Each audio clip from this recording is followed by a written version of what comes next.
செய்யும் வினைதான் என் செய்யும் என நாடி வந்த கோல் என் செய்யும் கொடுங்கூற்று என் செய்யும் குமரேசர் இரு தாளும் சிலம்பும் சதங்கையும் தண்டையும் சண்முகம் தோளும் கடம்பும் எனக்கு முன்னே வந்து தோன்றினே.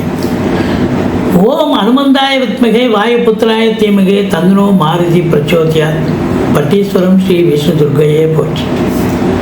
உலகெங்கிலும் வாழ்ந்து கொண்டிருக்கும் நேயர்களுக்கு டாக்டர் சைதை ராஜாவின் அன்பான வணக்கங்கள்.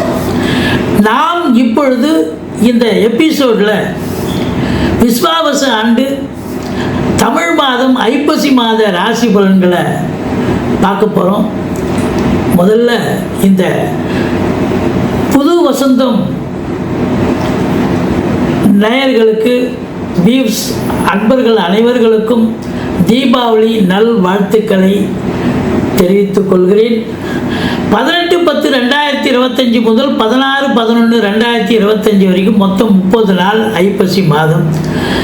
இதனுடைய பலன்கள், இந்த ஐப்பசி மாதத்து கிரகங்கள் ஒவ்வொரு ராசிக்கும் எப்பேற்பட்ட பலனை வழங்கப் போகிறது என்பதை பார்க்கலாம் வாங்க. இந்த மாதம் ஒரு முக்கியமான விஷயம் என்னன்னா, குரு கடகத்தில் உச்சமடைகிறார். சஞ்சாரம் சூப்பராக இருக்குது அப்படின்னு சொல்லணும். ஐப்பசி 4ஆம் தேதி சர்வ அமாவாசை திதி, ஐப்பசி 19 பௌர்ணமி திதி வருகிறதுங்க. அந்த உங்களை பொறுத்தவரையிலையும் இந்த கிரகங்களுடைய நிலை ஒவ்வொரு ராசிக்கும் எப்பேற்பட்ட பலனை வழங்கப் போகிறது என்பதை பார்க்க போகிறோம். வாங்க ராசிக்குள் செல்லலாம். மீன ராசி அன்பர்களுக்கு வணக்கம். மீன ராசி காலபுருஷனுக்கு 12வது ராசி. குரு பகவான் ஆட்சி பெறும் வீடு. இப்பொழுது குரு பகவான் கடகத்தில் உச்ச நிலையில் இருக்கிறார். ராசிநாதன் உச்சம் பெறுவது என்பது அற்புதமான ஒரு விஷயம். சமூகத்தில் பேரு புகழ் அந்தஸ்து உயர்வடைய போகிறது. என்னதான் 7 சனி நடந்தாலும் இந்த மீனராசி அன்பர்களுக்கு ராசியில் உள்ள சனியை குரு பார்க்கிறார். அப்போ 7 சனியினுடைய தாக்கம் இருக்காது. சனி பகவான் தீய பலன்களை தர வேண்டும், ஆனால் குரு பார்வையில் இருப்பதால் தீய பலன்களை தர மாட்டார். டென்ஷன், எளிதில் உணர்ச்சி வசப்படுவீர்கள், டென்ஷனாக இருப்பீங்க, பரபரப்பாக இருப்பீங்க. ஆனால் குரு பார்க்கறதால எந்த ஒரு டென்ஷனும் இல்லாமல் அமைதியாக நீங்கள் இருக்கக்கூடிய சூழல் இந்த மாதம். ஏன்னு சொன்னால் குருவனுடைய அம்சம் அப்படி ஒரு உச்சநிலை பெற்று ராசியை பார்ப்பது என்பது உன்னதமான ஒரு சூழல் என்று சொன்னால் மிகையாகாது. 5இல் போய் குரு உச்சமடைகிறார். குழந்தை பாக்கியம் இல்லாதவர்களுக்கு குழந்தை பேறு கிடைக்கும். பிள்ளைகளுடைய கல்வி மேன்மை வளர்ச்சி மிக சிறப்பாக உன்னதமாக இருக்க போகிறது. வெளிநாட்டுக்கு போய் உயர்கல்வி படிக்கணும்னு நினைக்கக்கூடிய பிள்ளைகள் தாராளமாக போய் படிக்கலாம். சந்தோஷமாக அவங்க என்ன டிபார்ட்மெண்ட்டில் சேரணுமோ அது சீட்டு கிடைச்சி நல்லா படிக்கக்கூடிய தருணம். புத்திரர்களால் சந்தோஷம் கௌரவம் கிடைக்கக்கூடிய ஒரு அற்புதமான ஒரு மாதம் இது அப்படின்னு சொல்லலாம்.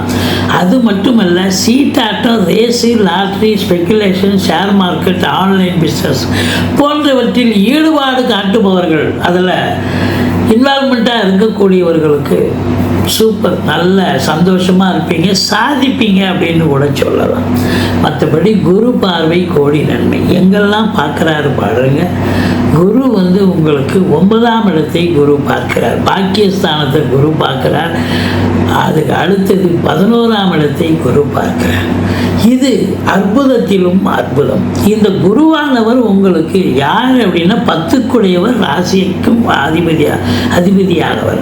இப்போ 10ஆம் இடத்து அதிபதி உச்சம் பெறுகிறார் என்று சொன்னால், இந்த மீன ராசியில் என்னதான் 7 சனி நடந்தாலும் தொழிலில் அமோக வளர்ச்சி இருக்கும். கடனை வாங்கி தொழிலை விரிவாக்கம் பண்ணுவீங்க, இன்வால்மெண்ட்டாக இருந்து வேலை பார்ப்பீங்க. நிறைய வாடிக்கையாளருடைய வருகையால் தொழில் வளர்ச்சி ஏற்படும், சம்பாத்தியம் சிறப்பாக இருக்கும், இரட்டிப்பு வருமானம் கிடைக்கக்கூடிய ஒரு காலகட்டம். பாருங்கள், உங்களுக்கு 2க்கும் 9க்கும் ஆதிபத்தியம் பெற்ற செவ்வாய் கூட 9இல் அமர்ந்து குரு பார்வை பெறுகிறார். ஸோ பாக்கியமான ஒரு சூழல் வந்தாச்சு. இந்த மீனராசி அன்பர்களுக்கு இந்த ஐப்பசி மாத கிரகங்கள், அதாவது பூரட்டாதி 4ஆம் பாதம், உத்திரட்டாதி, ரேவதி நட்சத்திரத்தில் பிறந்த மீனராசி அன்பர்களுக்கு ஒரு பொற்காலம் என்று சொன்னால் கோல்டன் மந்த் இது அப்படின்னு கூட சொல்லலாம். 7 சனி அதனுடைய தாக்கமே இருக்காதீங்க, கவலைப்படாதீங்க. பண்டிகைகள் வரக்கூடிய இந்த மாதத்தில், பட்டாசு வெடிக்கக்கூடிய ஒரு மாதத்தில் நீங்கள் மனசும் சந்தோஷமாக இருக்கும், திருப்தியாக இருக்கக்கூடிய ஒரு காலகட்டமாகத்தான் விளங்குகிறது. 7ஆம் இடத்தை சனி பார்க்கிறார்.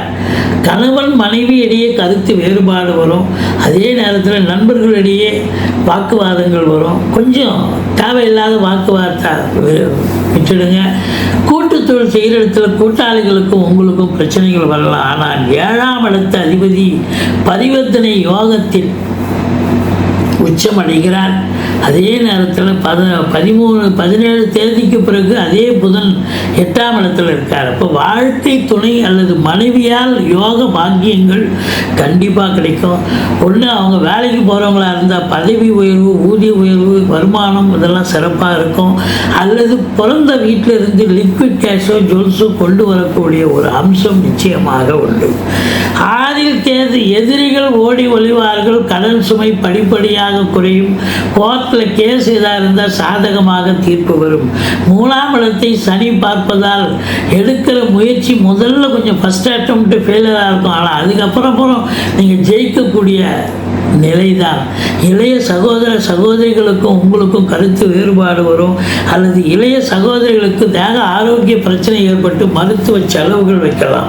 மற்றபடி உங்களுக்கு பாக்கியமான ஒரு சூழல், அசையா சொத்துக்கள் மூலம் நல்ல ஒரு வருமானம் கிடைக்கக்கூடிய ஒரு காலம்.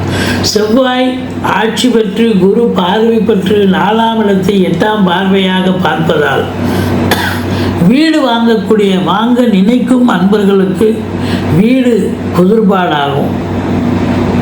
ஃப்ளாட்டு வாங்கணும்னு நினைக்கக்கூடியவர்களுக்கு ஃப்ளாட் வாங்கக்கூடிய தருணம். இல்லை காலி மனம் வாங்க போகிறவங்க தாராளமாக வாங்கலாம். இப்படி எல்லா நிலைகளிலும் உங்களுக்கு சிறப்பான ஒரு சூழல். அரசு உத்தியோகமாக இருக்கட்டும், தனியார் துறையாக இருக்கட்டும், இல்லை நிதித்துறை, நீதித்துறை, ஆலயங்களில் வழிபாடு செய்பவர்கள், ஆலய அறநிலைத்துறையில் வேலை பார்க்கக்கூடியவர்களாக இருக்கட்டும், யாராக இருந்தாலும், சொந்த தொழில் செய்யக்கூடியவர்களாக இருந்தாலும், தனியார் துறையில் வேலை பார்க்கக்கூடியவர்களாக இருந்தாலும், இந்த காலகட்டம் வளர்ச்சி ரெட்டிப்பு வளர்ச்சி, ரெட்டிப்பு வருமானம் கண்டிப்பாக கிடைக்கக்கூடிய ஒரு காலகட்டமாக இது விளங்கப் போகிறது. இந்த ராசி அன்பர்களுக்கு பார்த்தீங்கன்னு சொன்னால் 12இல் ராகு இருக்கிறார். அப்போது ஆன்சைட் ஆப்பர்ச்சுனிட்டிக்காக காத்திருக்கும் அன்பர்கள் தாராளமாக போகலாம், நம்பி போகலாம். நீங்கள் அங்கே போய் நல்ல சம்பாத்தியத்தை பெறக்கூடிய அற்புதமான நேரம். முதல் திருமணம் உரிமை ஏற்பட்டு 2வது திருமணத்திற்காக காத்திருக்கும் அன்பர்களுக்கு இந்த குரு பகவான் 2வது திருமணத்தை கண்டிப்பாக நடத்தி வைப்பார். 4, 5, 6 தேதிகள், ஐப்பசி 4ஆம் தேதி, 5ஆம் தேதி, 6ஆம் தேதி சந்திராஷ்டம நாட்கள் வர இருப்பதால் எச்சரிக்கையோடு இருந்து கொள்ளுங்கள். மற்றபடி நீங்கள் வணங்க வேண்டிய தெய்வம் அப்படின்னு பார்த்தீங்கன்னா பட்டீஸ்வரம் விஷ்ணு துர்க்கையை போற்றுங்கள். 10ஆம் இடத்து அதிபதி குரு உச்சமாக இருக்கிறார். அற்புதமான ஒரு சூழல் இருந்தாலும் 7ஆம் இடத்தில் புதன், 8இல் சுக்கிரன் இருப்பதால் மகாலட்சுமியை வழிபாடு செய்து கொள்ளுங்கள். வாழ்க்கை வளமோடும் நலமோடும் அமையும். நன்றி. வாழ்க வளம்.